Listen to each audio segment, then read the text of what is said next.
abashitsi mureke tukoreshe gutya. Amen. Bishop araza kuza gusirimba. Je ntabwo ndi gusirimba. Ndasirimbira hariya. Mimi sitacheza, nitachezea hapo. Murabyemeye? Mekubalia. Ndabizi mufite inyota y'igisirimba cyane. Najua mna kiu ya kisirimba, lakini mimi nitakuja kuchezea hapo chini. Mureke tuanze twumva ijambo rito. Acha kwanza kugira ngo nawaze gukomerezaho nibyo nabikora. Acha kwanza tulisikize neno la Mungu, alafu atakuja kuendelea na afanye hivyo. Ntibibafasha?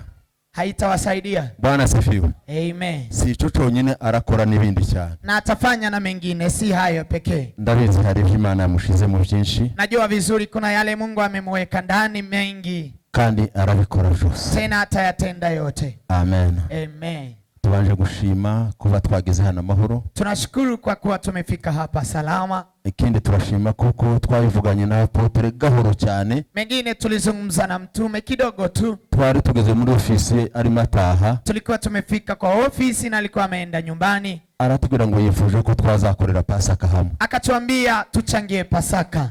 Turamwira ngo uyu munsi Pasaka turayikorera hano. Tukamwambia leo lazima Pasaka tuingie hapa. Rero murumva ko kwari gusezerana ko abantu ariko Imana igomba kujemeza. Kwa hiyo ilikuwa ni kuagana kwa wanadamu, lakini Mungu angekubalisha. Kuko Imana ijemeje. Kwa sababu Mungu amekubali. Nitwareka ko yicubahiro. Hatuna budi ya kumrudishia. Haleluya. Haleluya. Amen. Amen. Ni byiza cyane nje gukundira nabonye abo tuziranye benshi. Ni mazuri, nimeona wengi tunajuana. Ndumuhekera kuvuga ngo turaziranye mukurikira ibyo tugiye kuvuga. Usibaki tu hapo tunajuana na ufuate yale nataka kuongea. Nabakunze kandi namwe mwadukunze. Nimewapenda nanyi mmetupenda.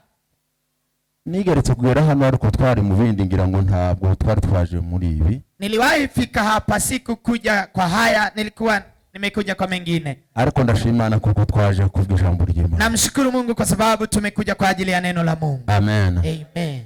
Rero kubw'ibyo reka ryo tuze kuganira. Kwa ajili ya hayo acha tuingie kwa neno. Ariko nabakunze cyane. Nimewapenda sana. Sana. Sinzi rero ukurwo rukundo nzaza kurushira mu bikorwa. Sijui upendo huyo nitakuja kuiweka kwa maanane vipi. Tureke rwa rundi ruvugwa hangaha ngo rw'urumamo. Tuache ile upendo tu ya mdomo. Tushire mu bikorwa. Tuiweke kwa maanane. Nabakunze. Nimewapenda. Nongeye kubakunda. Na naendelea kuzakomeza mbakunda. Na nitaendelea kuwapenda. Rero turashimye kubikaza cyane mwatanze. Na tunawashukuru kwa ajili ya ukaribisho wenu. Reka tuganire ijambo kuko hari abandi bari inyuma. Acha tuzungumze neno la Mungu kwa sababu kuna wale wako nyuma yetu. Amen. Amen.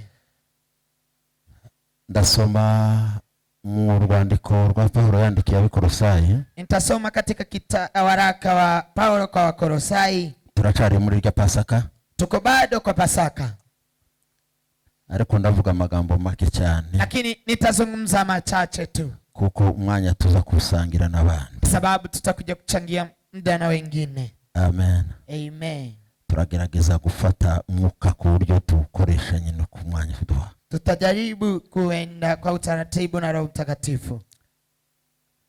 Rwandiko rw'Abakolosayi 1:20 ufite Biblia aze kumfasha dusome twihuse. Wakolosai 1:20. Yule ana Biblia atakuja kuharakisha. Ni murongo wonyine asoma gusa. Ni mstari huyo tu atasoma.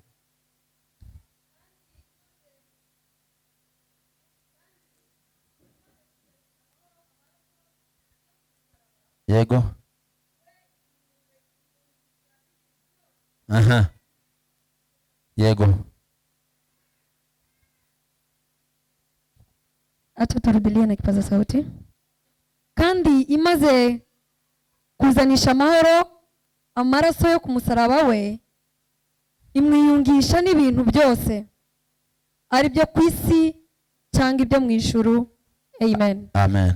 Komereza muri uru rwandiko kabiri. Endelea 2:14 na 15. 14 mpaka 15. Igahanagura urwandiko rw'imihango rwaturegaga. Yego. Ikarudukuzaho kurubamba ku musaraba. Kandi maze kunyaga abatware n'abafite ubushobozi ibahemura ku mugaragaro ibivuga hejuru kubw'umusaraba. Amen. Amen. Amen. Yesu ashimwe cyane. Amen. Ndavuga nitonze cyane. Nitaenda pole pole sana. Natekereje umusaraba. Nimefikiria msalaba mu ntekerezo za kimuntu zanje. Kwa kifikira ya mtu ama fikira zangu. Za gusanga ni igiti gisanzwe. Nikaikuta ni mti wa kawaida. Igiti. Mti kabisa. Nshakishije nsanga ni igiti cyamanikwagaho ababaga baciriwe urubanza kubera ibyaha byabo.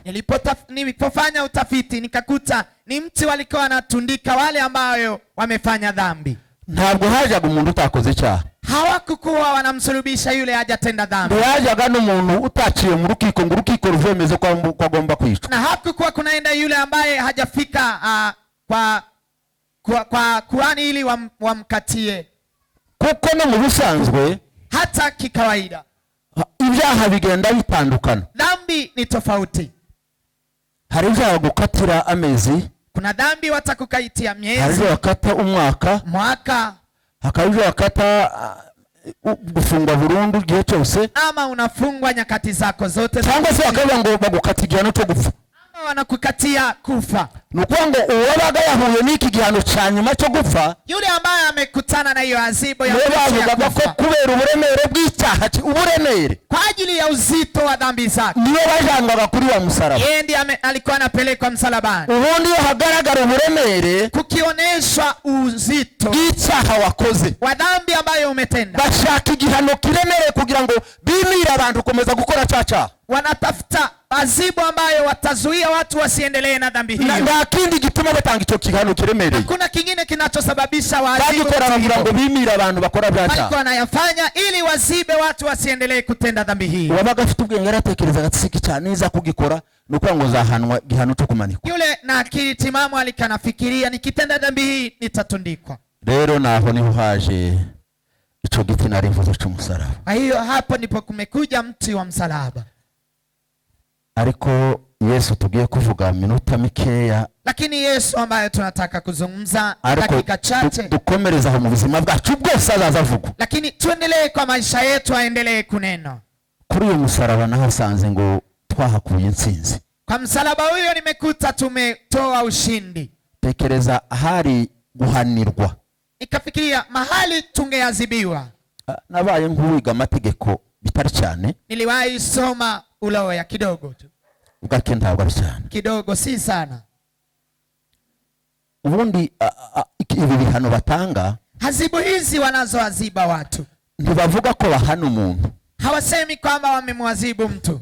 Baza bahana cyaha. Bali wanaadhibu dhambi. Barakubwira ngo icyaha nico duhani. Wanakuambia dhambi hii ndiyo tunaadhibu. Ariko si wewe muntu. Lakini si wewe mwanadamu. Kugira ngo nundi niyumva ko agiye kugera muri cyaha. Ili mwingine naye akitaka kufikia kwa dhambi hiyo akuremo ikirenge vuba vuba hungi. Aondoe mguu wake kwa haraka akimbie. Kuko ni cyaha bahana ntabwo ari umuntu. Sababu hawaadhibu mtu, anaadhibu dhambi. Yesu ageze inyabihanga. Yesu alipofika Golgotha. Niho basomye ibice bitatu. Hapo ndipo wamesoma sura 3. Ndabivuga mu ibice bitatu nyine gutandukanye. Nitasema group 3 tu. Hanyuma soza. Alafu nimalize. Amen. Amen. Igice cha mbere. Group ya kwanza. Cha gice basomye cha mbere. Sura hiyo ya kwanza ambayo wamesoma. Nakuyemo ikintu cyo kuvuga ngo aratwunga. Imetoa kitu ambayo ametuunganisha. Sanga wa msalaba wabaye nk'ikiraro. Nikakuta msalaba huyo umekuwa kama daraja. Muze kumva ico bungi cyarico. Kuko Biblia yavuze ngo ari abo mu ijuru ndetse nabo mu isi. Biblia imesema wa mbingu pia wa ulimwengu. Abo mu ijuru gani Imana twaratandukanye. Wa ulimwengu wa mbingu ni Mungu ambaye tulikuwa tumetengwa naye. Twari tugihuye nawe pe. Hatungekutana naye tena. Umusaraba utubera ikiraro. Msalaba ukawa daraja. Haleluya. Amen. Haleluya. Haleluya. Twabonye iteme twambukiraho ryihuse. Tumeona mahali tutavuka kwa haraka. Aho tutagitinya kuba ngo turajabuka. Mahali hatutaogopa kuvuka. Aho twari gushakisha uburyo bwo kujabuka bitagishobotse. Mahali tungetafuta namna ya kuvuka na atungeweza. Yesu abikiraro. Yesu akawa daraja. Bwana asifiwe. Amen. Bwana asifiwe. Amen. Ikiraro kitwambutsa kidukura mu rupfu kikatwinjiza mu bugingo. Daraja ambayo inatuvusha kututoa katika kifo kutuingiza katika uhai. Amen. Amen. Sinzi reka utekereze umugoroba ipasaka. Nabwiye abiwacu hari ejo ndabira ngo ipasaka ya mbere nshasha. Niliwaambia watu wa kwetu jana, Pasaka hii imekuwa mpya kwangu. Naranezerewe ejo ngo bavuge nza gusanga Pasaka nikuramwo ikindi kintu gishasha ndahoraga ntekereza. Nilikuja kugundua kingine kitu kipi ambacho sijawahi fikiria kwa Pasaka. Sanga muri Pasaka, nikakuta ndani ya Pasaka umunsi Yesu afa, siku Yesu amekufa, wa munsi siku hiyo twahawe ubwenejuru. Ni vuga gutyo, twahawe ubwenejuru, tumepewa citizen ya mbingu. Twahawe ubwenejuru nukuvuga ngo aho umuntu wese aba tumepewa citizen ya mbingu mahali mtu anaishi. Hari ngo buryo bubiri cyangwa butatu, ni kama namna mbili au kubijamo, sina muda kugira ngo uhabwe ubwenegihugu bwaharya cyangwa se uhabwe ubwenejuru, ili upewe citizenship ya mahali. Ari ukuvuka, kuna kuzaliwa. Ngano nasanze itegeko ry'iki gihugu. Kama hapa nimekuta amri ya nchi hii. Abana bavukira hano, watoto ambao wanazaliwa hapa, bafite uburenganzira 100% bwo kuba abanyagihugu hano. Hao wana namna ya kuwa wene nchi hapa. Barabyemerewe ntibazabisabisha. Anakubaliwa. Umwana wawe ufite hano, wavukiye hano, mtoto wako ambaye Kenya, ili ya certificate tuzatuya gushaka. Certificate hii ambayo tunaenda kutafuta. Uramenye dore ko tutazi kubika. Wewe unajua ndeka nimba ugenda ukabike kure. Nenda uweke mbali. Hari imbeba zitazapfa kwira. Mahali panya haziwezi fika. Ntuzi uyu mwana wawe ucazaba cyo mu buzima bwe. Hujui mtoto huyu atakuwa. Hari igihe yaza kwisanga ari hano. Iwe nagera hano agatanga kari agapapuro gusa. Yeye akifika hapa atoe. Arafite uburenganzira bwo guhita habwa iyi karita turi mu gushakisha yabo. Yeye atapewa idea hapa. Ubwenejuru rero. Sasa citizen ya mbingu sasa. Ngiye gutinda muri ivyo mubireke haraho batanabutanga. Achane na hayo. Ubwenejuru narevuze. Citizen ya mbingu ambayo nilikuwa wa munsi Kristo yamanitswe kuri wa musaraba. Siku Kristo amesulubiwa msalabani. Yaravuze ngo data, cyose ndabirangije. Yote yamekwisha. Barya bari aratandukanije nabo batari bagifite uburenganzira. Wale ambao wameachanishwa na wale bari barambuwe bwa bwenejuru. Wale ambao barya bari barambuwe kuba abana bawe. Wale ambao hawakukuwa. Ndabirangije cyari cyaratumye batandukana nawe. Kuachanishwa. Nasome mu Giswahili ngo ameigongomea, nukuba ngo yafashe urwandiko rw'amateka rwatubuzaga guhura n'Imana. Bibiri yambwiye Igiswahili ngo ameigongomea, mu yandi magambo nukuba ngo yarafashe aramira arasaramira birarangira. Amen. Haleluya. Itamba ngo mwumve Pasaka. Amen. Amen. Itamba ngo muze kumva Pasaka. Musikie Pasaka hii. Aduhuza n'Imana, akatunganisha na Mungu. Sifite umwanya kugenda nasubira mu ndirimbo bariko baririmba. Sina muda wa kurudia kwa nyimbo ambazo walikuwa naimba. Yambujije n'Imana. Ameniunganisha na Mungu. Twari twaratandukanijwe nayo. Tulikuwa tumeachanishwa na Mungu. Tumetengwa na Mungu. Icya kabiri, cha pili ni kinarivuze. Ni hichi ambacho nimesema. Igice cha kabiri yasemye, sura ya pili ambayo amesoma 14 kwa 14. Haravuga ngo yakuyeho urwandiko. Yeye ameondoa waraka. Ndakomeza nsubire mu mategeko neze gatoya. Nitaendelea kurudi kwa hayo nimesoma kidogo. Ubundi raisi mu mategeko katika watu ambao wanasoma ulo. Iyo hatari ibirego bigufata, bila makosa ambayo yatakufuata wewe, haushobora kugushinja. Hakuna yule ambaye atakuhukumu. Nda washobora kugushinja. Hakuna yule atakuhukumu. Ariko iyo hari ibirego bihari, lakini kama kuna makosa ambayo yanakufuata wewe, uwo ari wese uzi guhagararira amategeko, kila mmoja ambaye anajua kusimamia amri, no kuza gusagafata bese gaitwa ngo Toma baragushinja, wanasema haya kwako. Uru rwandiko rero, waraka huyu sasa, Biblia ivuga ngo yakuyeho urwandiko. Hii ambayo Biblia inasema ameondoa waraka huyu. Bwana sifiwe. Amen. Waro urwandiko rwari rwaranditswe kera. Iko ni waraka ambayo ilikuwa imeandikwa tangu awali. Ko tutakicemerewe Kwa bana b'Imana kuko tutumvira. Kwa kutokubaliwa kuwa watoto wa Mungu kwa sababu hatusikizi ama hatutii. Uvutse wese akavukira mu batumvira. Yule ambaye amezaliwa anazaliwa kwa wale ambao hawatii. Ukura wese agakura mu batumvira. Yule anakuwa kwa wale ambao hawatii. Urwandiko rukagenda rukomeza kwandikwa. Waraka inaendelea kuandikwa. Subi nyuma gatoya mu isezerano rya kera. Naporudi kidogo kwa agano la kale. Ibyo mwumva mutambi yahoraga aza gutamba. Yale ambayo kuhani alikuwa anakuja kutoa.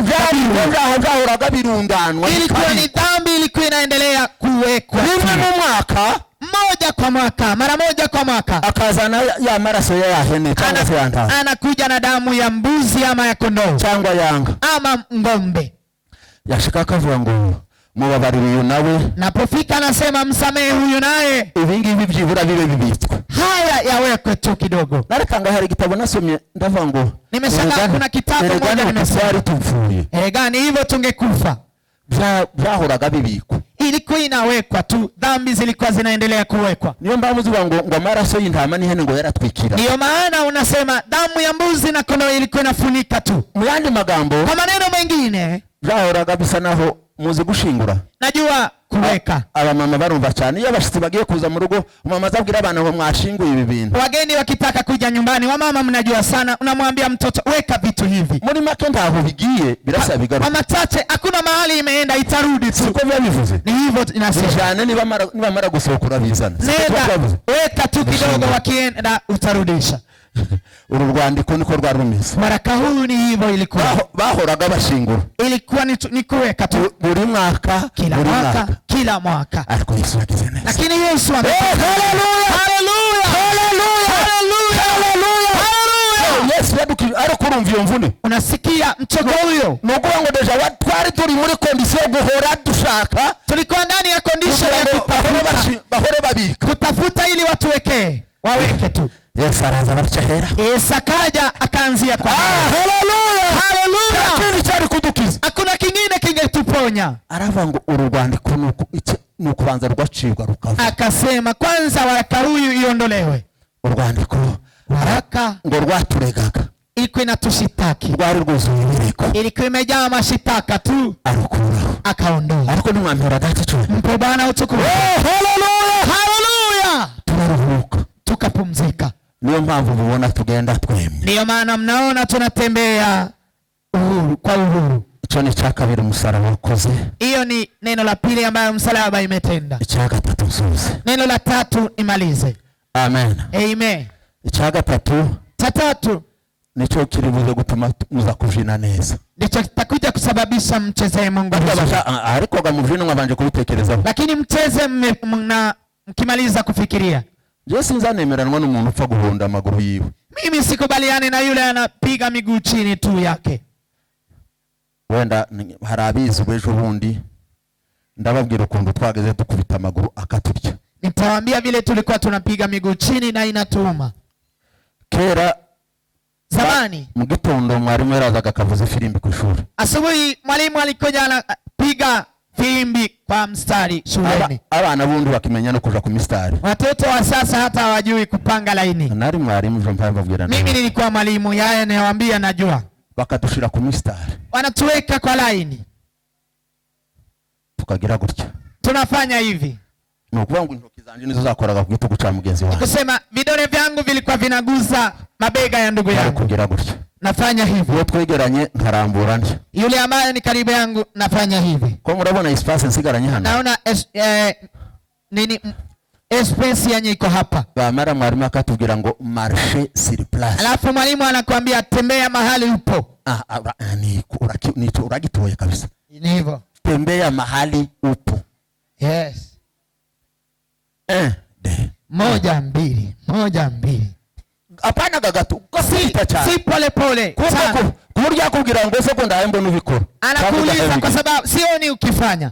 Tugakubita amaguru hasi. Unapiga miguu chini. Aho nakuri habaga ivyatsi biti ndagarago. Mahali nikuya kuna kwa manyasi hiyo. Iyo ndagarago ugakandagira za rundagarago zigaci. Ndagarago inatoka. Ugataha hano hayi hakurya. Unaenda hapa ukiumwa. Wagera mu rugo abakecuru ko babazi bahagera wataka amaguru akagusiga amavuta kugira ngo ujihura amaguru abe nkayorohe. Ukiumwa miguu mama anakuja anapaka mafuta.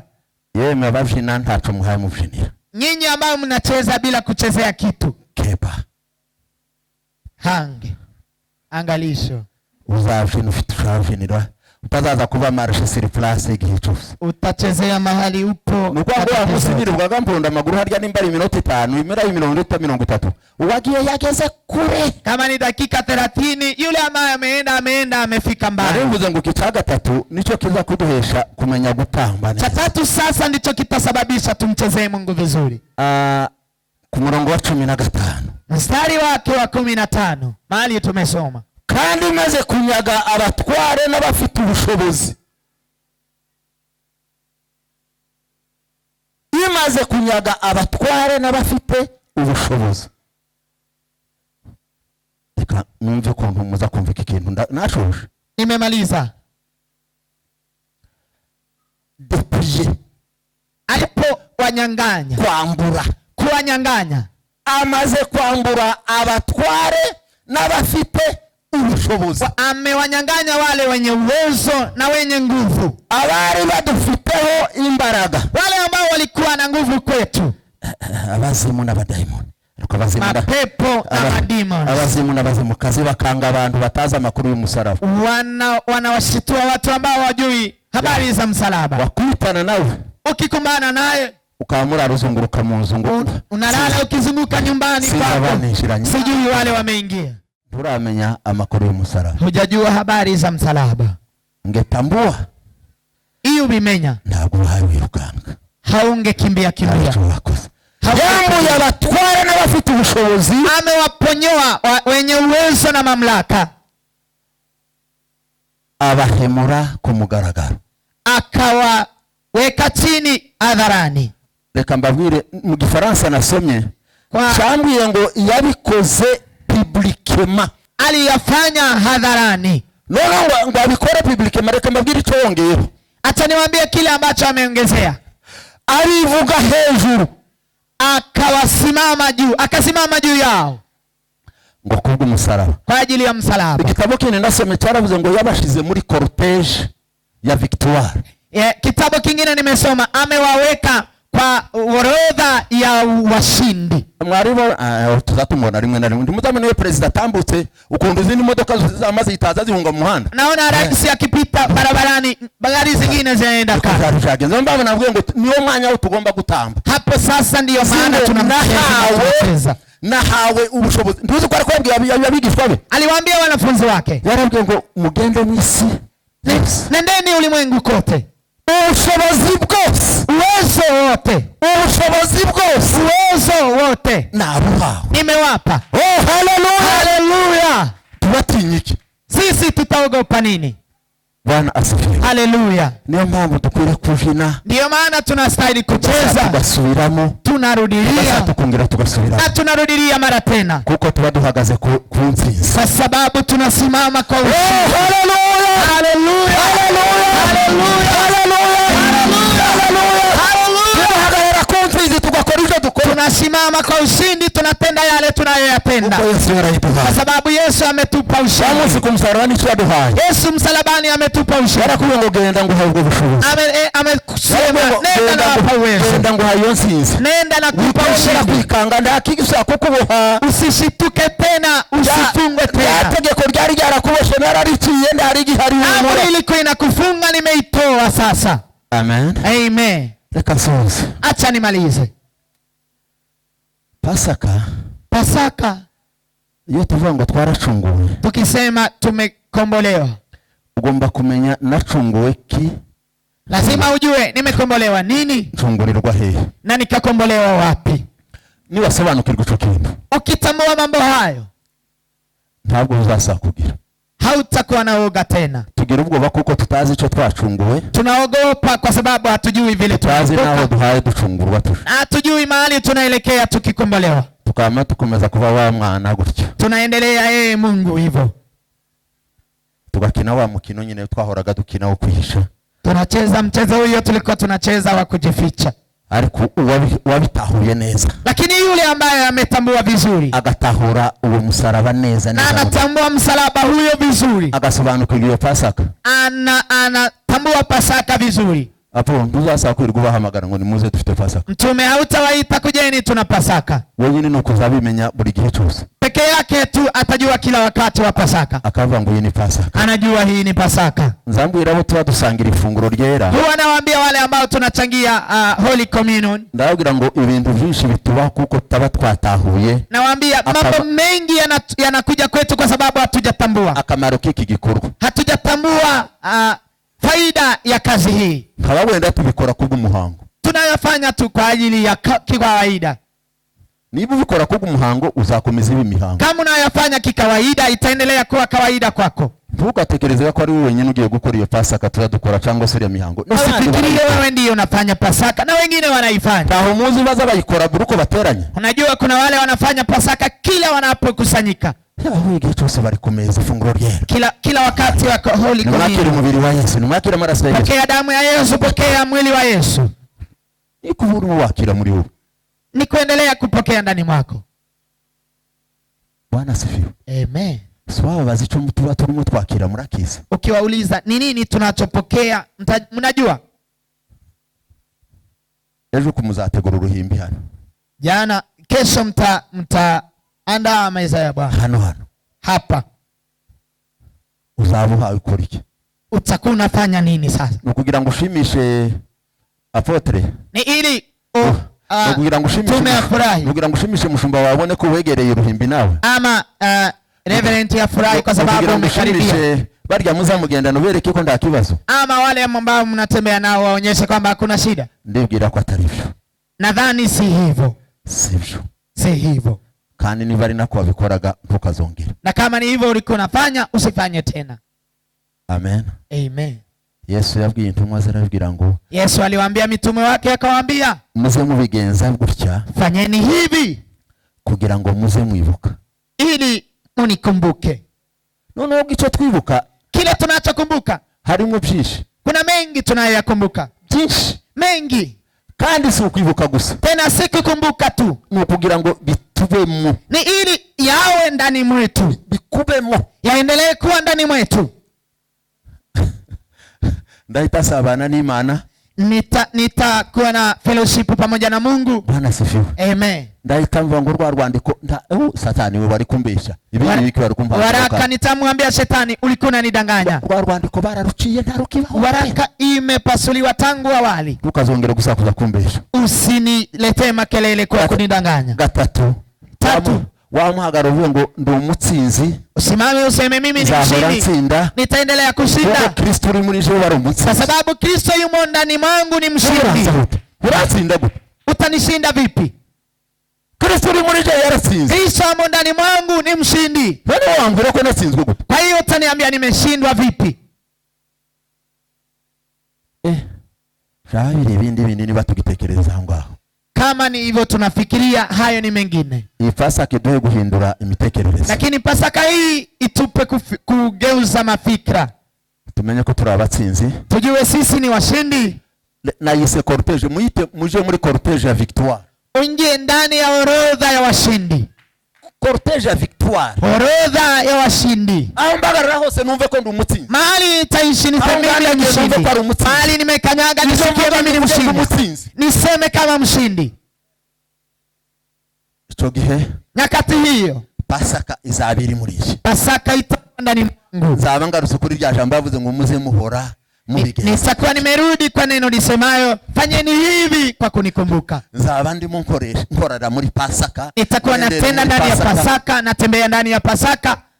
Umuntu wagubwe n'ijuru warangiza ndubukoresha. Kupewa citizen ya mbingu alafu wewe hautumii.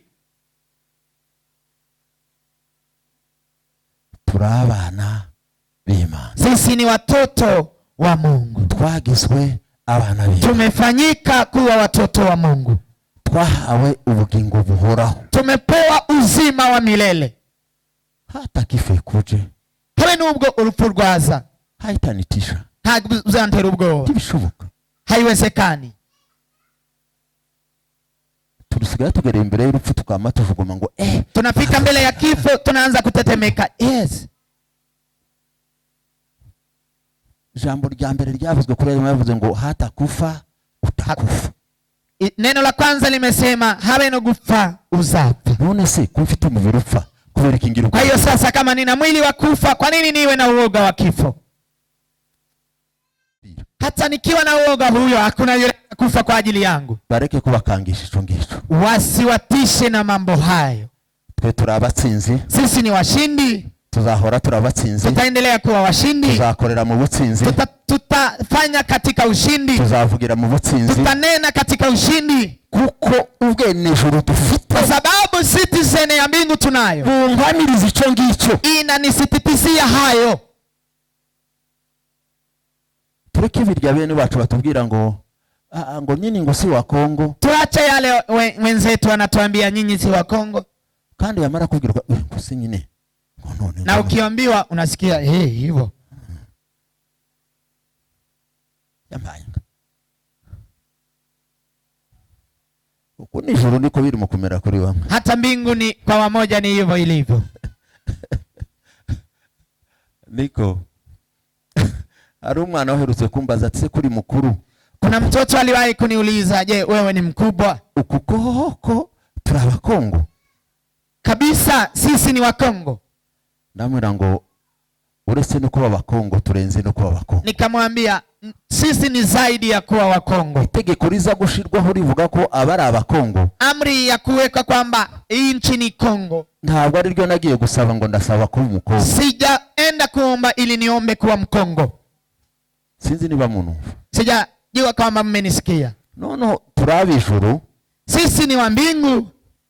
Kubw'ikintu kimwe gusa. Kwa ajili ya kitu kimoja tu. Kubw'umusaraba wa Kristo Yesu. Kwa ajili ya msalaba wa Kristo Yesu. Amen. Abazimu bagukanga gutera kugira ngo nduru wijuru. Mapepo wanakuzubaza je na wakuambie kwamba wewe si wa mbingu. Sasa kamaza kama kongora. Shetani anakuja na kunongonezea. Haya. Urashobora kutabona. Utapata mbingu. Warangiza nawe wasohoka hanze. Alafu nawe ukitoka nje. Ufundise. Uko ndaja mwijuru. Unajiuliza je, nitaenda mbinguni? Tungu. Watekereje gute? Umefikiriaje? Niyo mpamvu ubona Pasaka batayihaga. Ndio maana wengi Pasaka. Pasaka agaciro muri wewe pia Pasaka thamani wake ndani mwako. Nationality y'ijuru ni yawe. Hata uwezo wa mbingu ni wako.